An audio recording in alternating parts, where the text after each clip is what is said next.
किसी काम को करना और किसी काम को फोकस के साथ करना, इन दोनों बातों में बहुत फ़र्क है।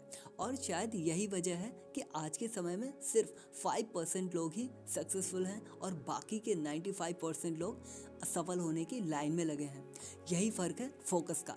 साल की शुरुआत में लाखों लोग बल्कि करोड़ों लोग कई तरह के गोल बनाते हैं, उन्हें पेपर पर लिखते हैं, रिजोल्यूशंस लेते हैं, लेकिन साल के अंत में क्या होता है ये सबको पता है। आधे लोगों का तो वो पर्चा पहले महीने ही खो जाता है जिसमें उन्होंने गोल लिखे होते हैं, उनका वो पर्चा ही गोल हो जाता है।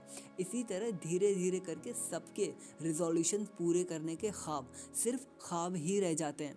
हाँ, 1-2% लोग ऐसे होते हैं जो अंत तक टिके रहते हैं और सिर्फ यही लोग सफलता के शिखर पर होते हैं। पर कभी किसी ने ये सोचा है कि जो लोग फोकस्ड नहीं हो पाते, या ये कह लो कि जो लोग डिस्ट्रैक्ट हो जाते हैं, वो कुछ ना कुछ तो करते ही हैं। मतलब अगर रास्ते से भटक रहे हैं तो भटक के कहीं ना कहीं तो जा ही रहे हैं ना। तो वो जहाँ जा रहे हैं वो ही चीज़ उनके लिए इम्पॉर्टेंट है। अब एक समय में कोई बंदा एक ही काम करेगा ना, 10 नहीं। तो जो उनके लिए इम्पॉर्टेंट है, वैल्यूएबल है, वो उसे ही कर रहे हैं।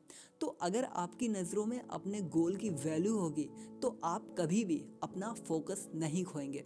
अगर आपका गोल सुबह ब्रह्म मुहूर्त में उठना है तो आपकी नींद कितनी ही गहरी हो, आप उठेंगे ही उठेंगे। यदि आपका गोल सेहत पर ध्यान देना है तो फिर आपके सामने कितना ही टेस्टी अनहेल्दी खाना रख दिया जाए तो आप नहीं खाएंगे, क्योंकि आपके लिए आपकी सेहत वैल्यूएबल है। अगर आपका गोल फिट रहना, वर्कआउट करना है तो आप कितने ही बिजी हों, आप अपने काम से उस वर्कआउट के लिए समय निकाल ही लेंगे, क्योंकि आपके लिए आपकी फिटनेस वैल्यूएबल है। इसीलिए जो लोग सिर्फ एक चीज़ पर फोकस्ड होते हैं उनके रिजल्ट्स भी अनएक्सपेक्टेड होते हैं, क्योंकि वो लोग वो हासिल करते हैं जिसके बारे में कुछ लोग सोच भी नहीं सकते। आप जितने भी महान लोगों की कहानियाँ सुनते हैं उसमें आपको पता चलता है कि कुछ खास चीज़ें उनके पास नहीं थी। ना कोई सपोर्ट था, ना कोई बहुत बड़े कोचिंग सेंटर से कुछ सीखा था, और ना ही इतने सारे पैसे थे। इसीलिए आप सुनते हैं कि वो रेलवे स्टेशन पर सोते थे, मंदिरों के बाहर बैठ के खाना खाते थे, क्योंकि उनको इन सब ऐशो आराम का कोई गम नहीं था। बस एक चीज़ थी कि उन्हें वो करना है जो बाकी लोग नहीं करते, और वो उस फोकस के साथ अपनी सफलता को अचीव कर लेते हैं।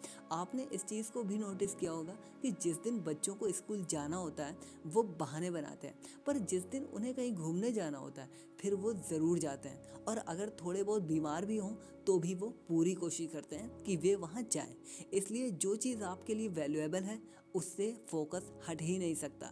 तो इसलिए अपने गोल को इतना स्ट्रॉन्ग बनाएं, इतना इम्पोर्टेंट बनाएं, इतना वैल्यूएबल बनाएं कि उससे फोकस हटे ही नहीं। सीखते रहें, आगे बढ़ते रहें और ख़ुद को बोलते रहें, ओए वर्कर चल वर्कर। जय हिंद, वंदे मातरम।